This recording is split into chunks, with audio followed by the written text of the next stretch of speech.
book that I very, very highly recommend, Serious Men by Manu Joseph. I'm sitting with the author. He's just won the Hindu Best Fiction Award 2010. He is the editor of the Open magazine. He's just moved to Delhi, but he paints a stunningly realistic portrait of Mumbai in the book. The fact that you are a journalist, Manu, now the kind of writing that you do as a journalist is very different from the writing you do as a novelist, because as a journalist it's a more objective telling of any story. But in a novel, you have to speak from the character's point of view. So, and this is your first book; it's won this award. So, how were you able to make that switch? Was it a struggle? Yes. I think the first step is the acceptance that these are two different forms of writing. Now, what happens to a journalist is that you have a certain confidence that okay, now. I've written so much, I can do this. In fact, that's how I wrote the first draft, and it ended up being a giant book review of the book I wanted to write. So that's something which I can never forget because it was so shocking. And did you show it to somebody? No, I didn't. I'm an extremely secretive person. Nobody knew I was writing a novel. I thought there was something grand about it. And I thought it is something so important to me. That, you thought right. It is very grand to write a novel. Yeah. So I thought I don't want to discuss it until it's over and it's going to be published. Well, at that time I didn't know how difficult it was to get published in the first place. Now that's a different matter altogether. But what a novel has in terms of technique, the technique that a novel allows you to use, is the character's point of view, which you cannot use in a journalistic, right? For example, if you are writing a profile of Mr. Karunanidhi, you cannot presume what his point of view is, So that's why journalistic writing is one-dimensional and it's flat.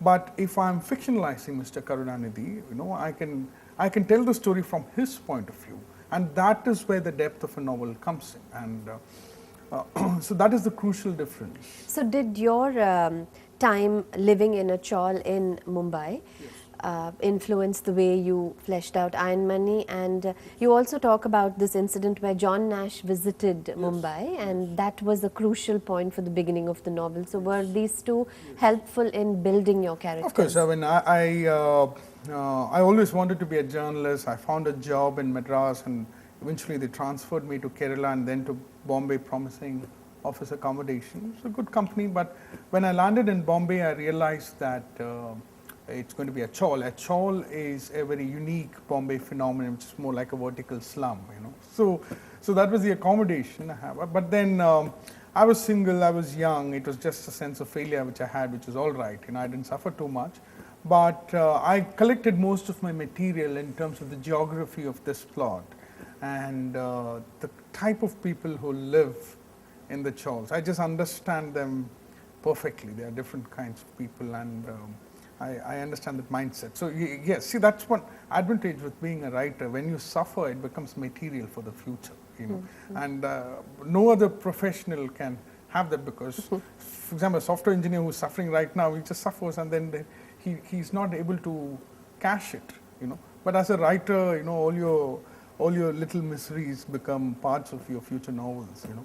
And the second Nash, important part was, but I was in the middle of writing the book. Arvind Acharya is this astrophysicist, head of this institute, and I knew his mindset. But then there was a larger idea behind that character, which was that the philosophy of science is also a form of entertainment, and that people would really like it if I told a philosophical story from the point of view of a scientist.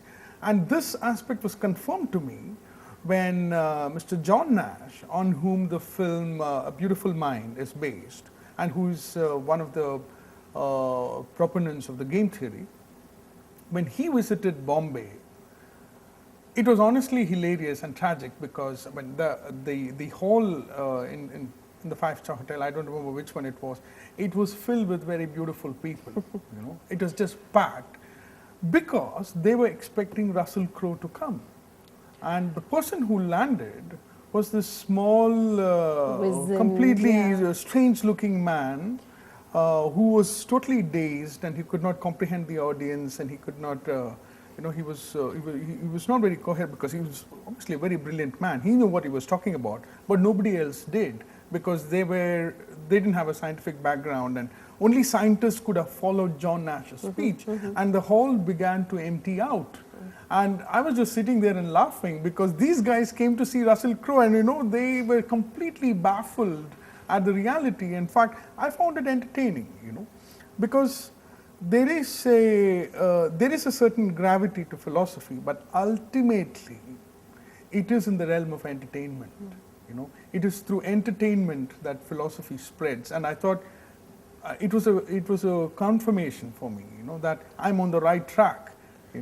Whatever scientific philosophies I want to expound, I want to tell it through the medium of entertainment. No, I must really compliment you that this idea that you're talking about, you do it so well through these characters, because if you didn't have such brilliant characters, I mean, the novel would not have worked, yeah?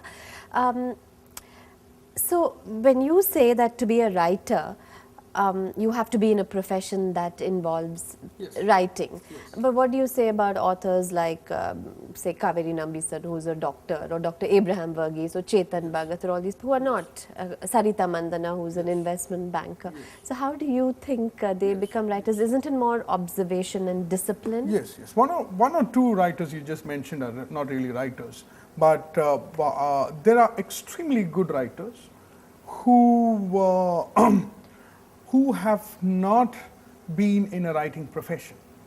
I'm not surprised at all. It always happens. But to me now, for example, if you are a writer, you are a writer even when you're 12 or 13, 14. That's the way you're thinking. There is a writer personality. And that's when you actually begin. Even before you know what you want to write, or even before you think you're a writer, you are a writer.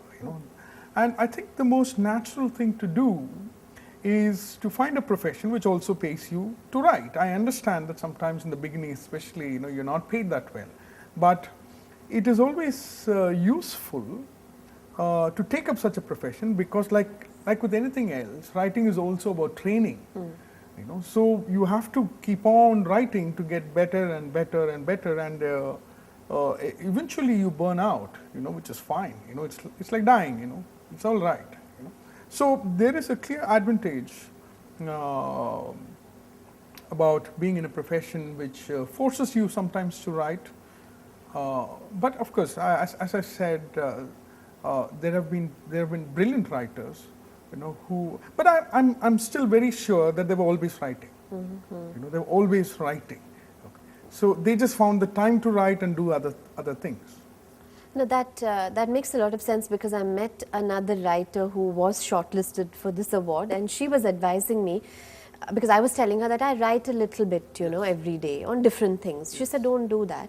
Just focus on one thing and just write towards, an end. Yes. Don't just do scattered stuff, because, you're just wasting your energy. So I agree with that. And I also think that that's why you've been able to, in the painting of the character of Arvind Acharya, you're able to tread that line between genius and madness, and iron money, the con man and the moralist, all of that very, very delicately and very well. Yes. And Manu also says that he did not consciously set out to write a satire, right? That's more in the perception of the reader. In fact, I believe it is not possible. Satire is a mental condition of some writers. So some people can and some people can't. And as I often say, humor is a form of accuracy. When you aspire to describe something in an uncompromising way, and your aspiration is that of accuracy, sometimes that accuracy lends itself to humor. So the only definition I have for humor is accuracy. I'm not talking about that. The kind of humor which makes fun of, say, Bihari accent, or other kinds of humor. And I'm not degrading that kind of humor. That has its place. But I'm talking about a different kind of humor. Humor in, say, what is called literary fiction. So that is a consequence of what is called satire. It's always a consequence of accuracy. In fact, the moment the writer is not spot on, it ceases to be funny, you know. And I think that we can take that back to the point that you need to keep writing. Only then you become an honest writer. Would you say that? You just need to keep doing it in a disciplined way? Yes, Yeah. you know. See, discipline again, to me, I feel discipline is a myth, because when you can't force yourself to do something well, though there is a bit of that involved when you're writing, you know. But where you have to really enjoy the process. You suffer sometimes in the process, of course. There is a lot of talk among writers as far as discipline is concerned, you know. But I think it is some kind of a myth. You know. It is just that when you do what you enjoy, you automatically appear disciplined to yourself. Right. You know. When we come back after the break, you must tell us whether, as Marquez said, whether the beginning of a novel is preordained. Is that what he said? I think it's a quote. But why don't you tell us after a break? Let's take a short break. Stay tuned to Off the Record. I'm in conversation with author of Serious Men, Manu Joseph, who won the Hindu Best Fiction Award 2010.